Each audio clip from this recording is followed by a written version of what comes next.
Hi everyone, this is Doron and I'm here to show you a walkthrough of the game Nations.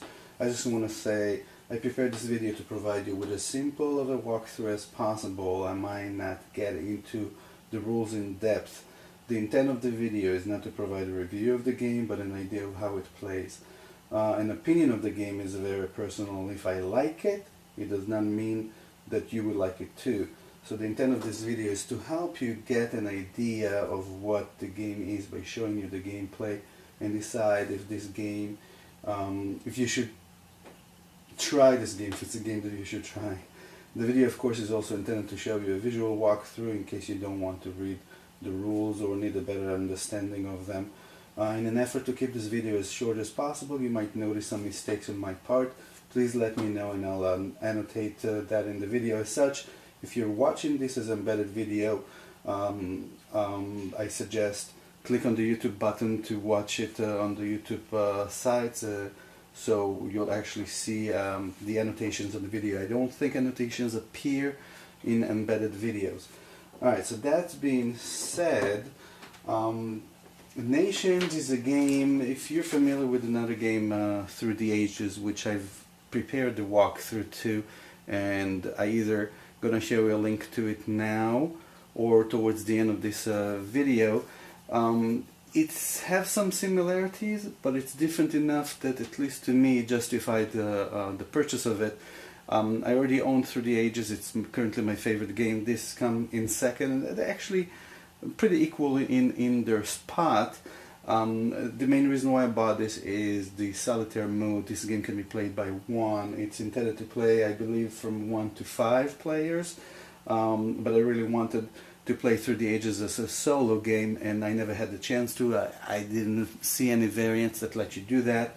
This game is a more streamlined version, if I can say so, of Through the Ages, but like I said, there are some similarities, but enough differences in my opinion to own both of them. It's an excellent game. Now, what it is, like I said, you build a civilization, your nation I should say, using a board, and I'll get into more detail later. Each player has a board, and each board is representing a certain nation. For example, this one is Greece. Now the board comes with two sides. Side A and side B, where side A is more of a simple or unified type of a game, if I can say, where everybody starts with the same exact layout, same type of cards, which I'll explain in a second, and same amount of resources. Side B of a game, each nation has it's concentrating on specific unique abilities, cards as well as resources. The card of let's see if there's actually any differences. Yes, as you can see, there's differences here in cards for each nation on side B, as well as resources listed here. So let's get into a little bit more detail. This is the board, like I said, and you start with specific set of resources if we're speaking on side A, and side A is what I'm going to use to show this game.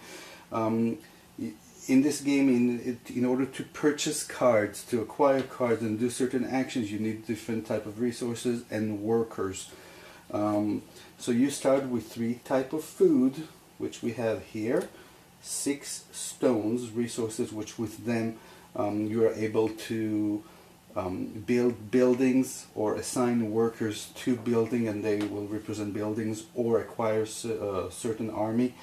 6 gold, which is a currency that you get to pay for certain actions, 7 victory points, and 5 workers in your worker pool. Now the goal of the game is at the end of the game, whomever has the most victory points wins the game, and that's being acquired by the cards that you have, a certain stability, books, the most that you have. Basically, you accumulate certain points from certain categories, and you divide them by 10, I believe the rules say, and that's your added victory points in addition to the victory points that you gain through the game. Now, in this game, what will happen is there are 4 ages: Antiquity, Medieval, Renaissance, and Industrial. each age is represented by a deck of cards, as you can see. 1, 2, 3, 4, and each one has a marking at the bottom. I'm not sure it's clear enough to see, but here it's indicated 1 line for first age, 2 for second, third, and fourth. Now every age also has an event card for that specific age. Event age 1, 2, 3, and fourth. It all will make a little bit more sense in just a little bit. This is the scoring board, as well as some additional information. The track around the board is an indicator for the books. Books are being used for certain actions. Sometimes you have to pay books, so the more you have, the more you basically have to be able to spend or to pay penalties. If you are at 0 and you have to pay books, you are being penalized. It says specifically in the rules by how, but if I'm recalling, you might be losing victory points as well as resources or something like that. Here we have the turn marker, where, as you can see here, each age is being represented, and each age has 2 turns. That after the second turn, you gain victory points. In a let's say in a 2-player game, the person who has the more books receives 1 victory points for each nation below it. So that's what happens at that. At the moment that we reach to the 8th round, basically, at that point the game will be over and victory points will be counted, and whoever has the most obviously wins. Now, what I like about this game, in addition to the side B that adds a little bit more interesting, there's the ability to set a certain difficulty for each player if they want. So therefore an experienced player can set a difficulty for themselves, while playing with a novice that can set an easier difficulty for them.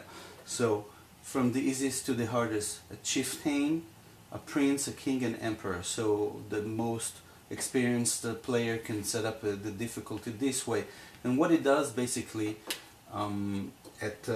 during the first phase of each round, you have the ability to either acquire a worker or get a certain number of one specific resource.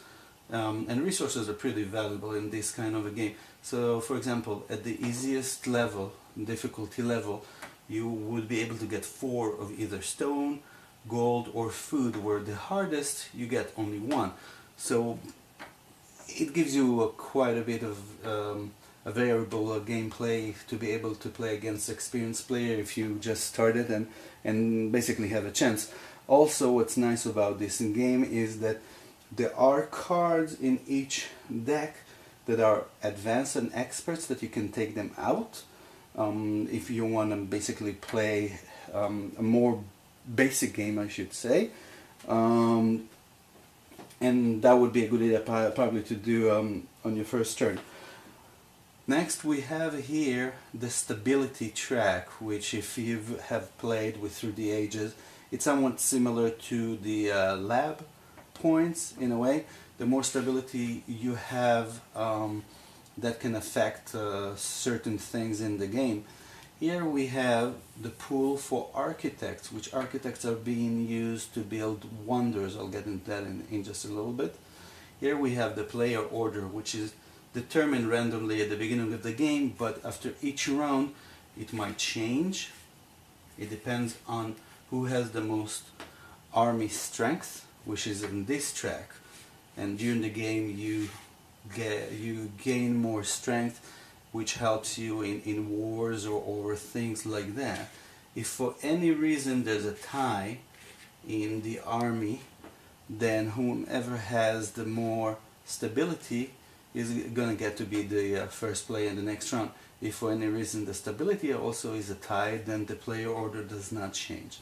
So in here, this is the location for events.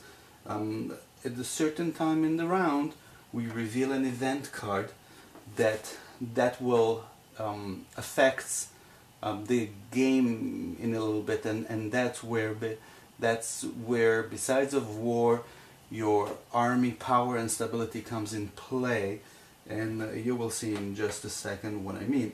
Now let's concentrate on the board a little bit, and I can show here, hopefully you'll be able to see.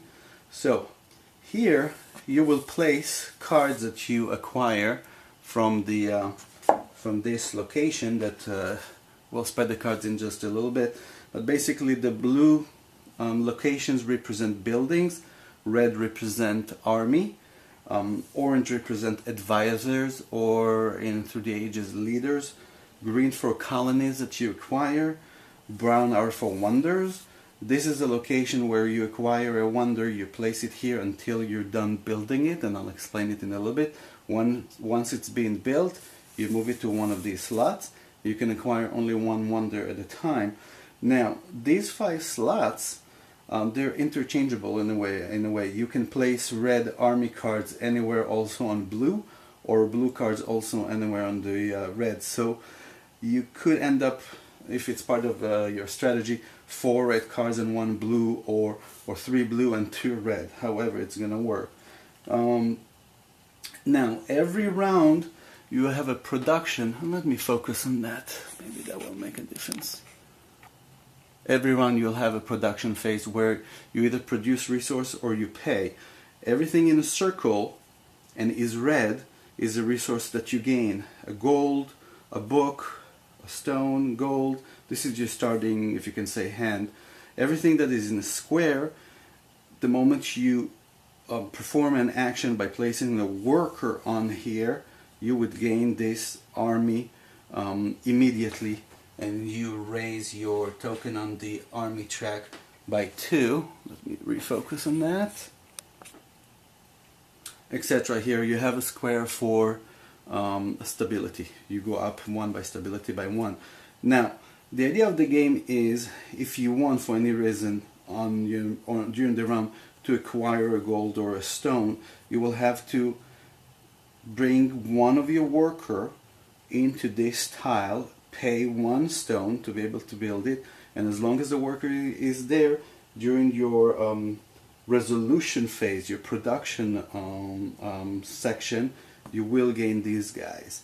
Now, here you have your bank of workers that during a specific section in your maintenance phase you can grab, and only then, unless there's a specific action that lets you do that, grab a worker, let's say from here, and once you grab one you'll have to pay 3 stability. If you don't have that stability, you won't be able to do it. You could instead grab a worker from here, and what this will cause is that every time during your production section, you will have to pay 3 food for this person. Now let me put this back. Let's see if I focus that. I believe that I have. Alright, so the way that it works, we have a great round summary token here, and I'll just simply follow that. In the maintenance phase, which is the first one, the first action to do is advance around the marker, and the second action to do is progress cards, which will lay them down, or clear cards, which I'll explain in a second. However, on the first round you skip those 2 actions. So the third action that you will do is growth. You either have the ability to acquire a worker, or take resources based on the difficulty level that you set to yourself. So that would be 4 stone, or 4 gold, or 4 food. I'll start with a yellow, and I think I will take 4 stone. Place it here. Now, unlike through the ages, again, if you're familiar with the game, on your turn you do all the actions, and when you're done, then the next player moves. In this game, you perform 1 action, 1 single action, and then the next player after you performs his action, 1 action, and then it goes back to you. This is obviously a 2-player game. In a more number of players that play in it, it will just like go from first player to second to third, etc. Right. So now this player will decide to take, for whatever reason, just for showing that, 4 gold. Okay? Alright. Now, so that was the growth section. Now, new events. The next section is to reveal new events. Now, what will happen is we take the first card of the event, we'll place it here, and actually I would like to take a different one because I want to show something in it that this one doesn't have. As you can see here, hopefully you can see it clearly, there's a section where we will place an architect here. Alright? And this event will be resolved during a later section of this game, but it basically says whoever has the least military power has to return 1 worker.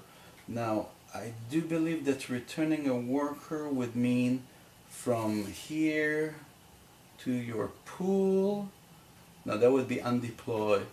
That would mean returning a worker from your pool to this area, from your resource area to the pool, the worker pool.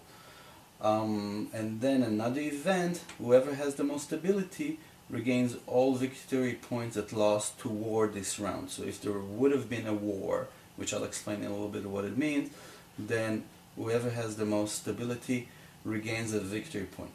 Now, one thing I should say, when an event talks about whoever has the most, if there's a tie, nobody gains that benefit. That's my understanding. However, if there's a section that tells you whoever has the least of something, either stability or army, if there are 2 that are tied, they both have to take the consequence. Right? Also, what happens is there might be a situation where your token will go below 0 of stability, which in that case you'll be in revolt, which that will cause you losing certain things, which I'll have to look into the rules for that, but it's the same idea. With the book, you pay resources, or you pay gold, or you lose victory, but that's basically the idea. So we just revealed the new event. Now the next section is architects. What does that mean?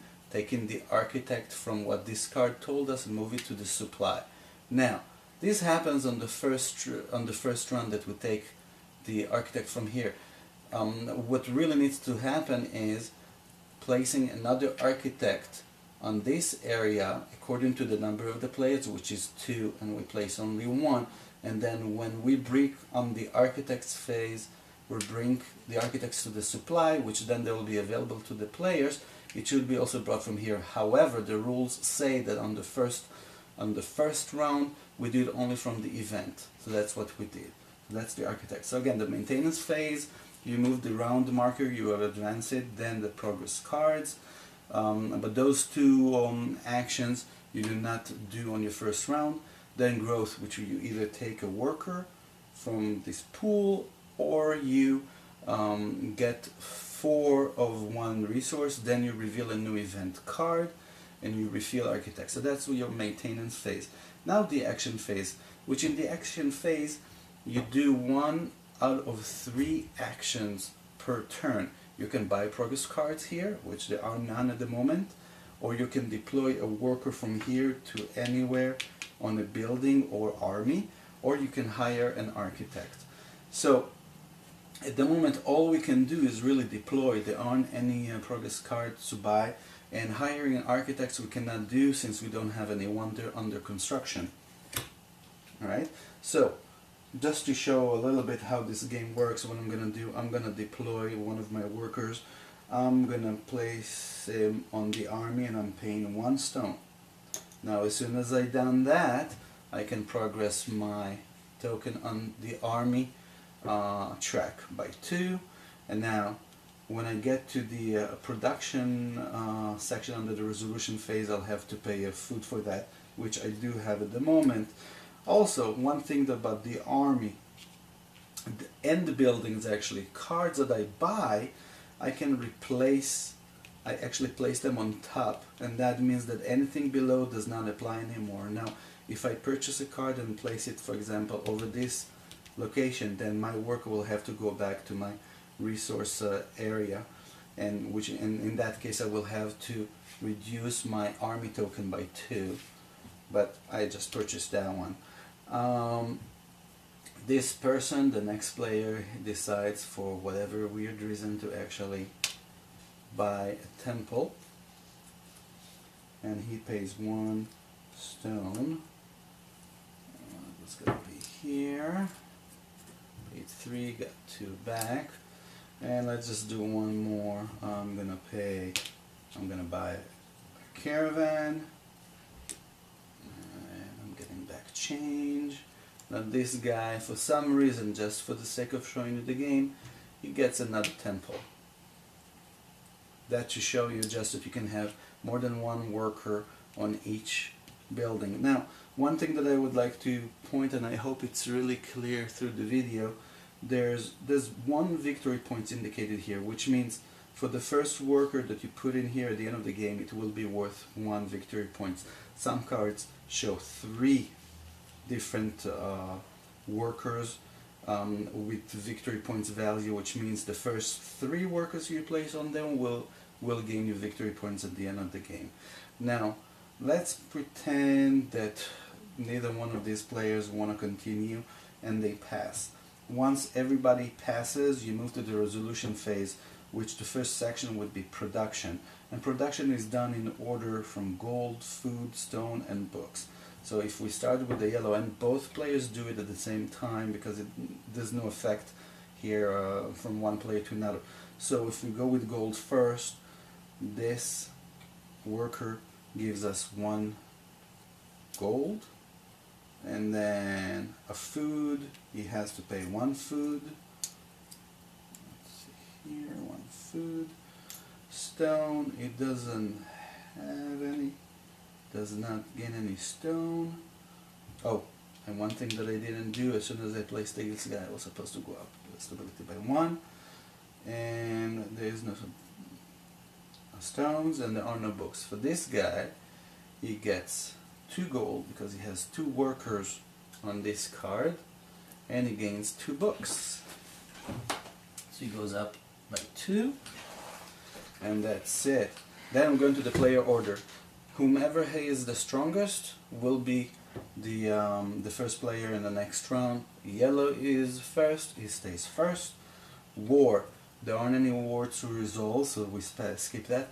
Events, so whoever has the least power, least military points, has to return 1 worker. So the blue has the least, he has to return 1 worker here. In some situations, there will be available spots here, and then when you need to return, you decide where you want to return it. But in a situation where this is full, you take it and you place it on top, and you decide later on when you take him again if it's going to be stability you pay or food you pay. So he has to place it here, and most stability, regain all victory points lost to war this round. Now yellow has more stability, but there were no wars, nothing was lost, and nothing is gained. Now the next section after that is famine. Famine is you basically have to pay food to the supply, and it will be indicated on the event, in which in this case it indicates 0, so there's no penalty, nothing needs to buy.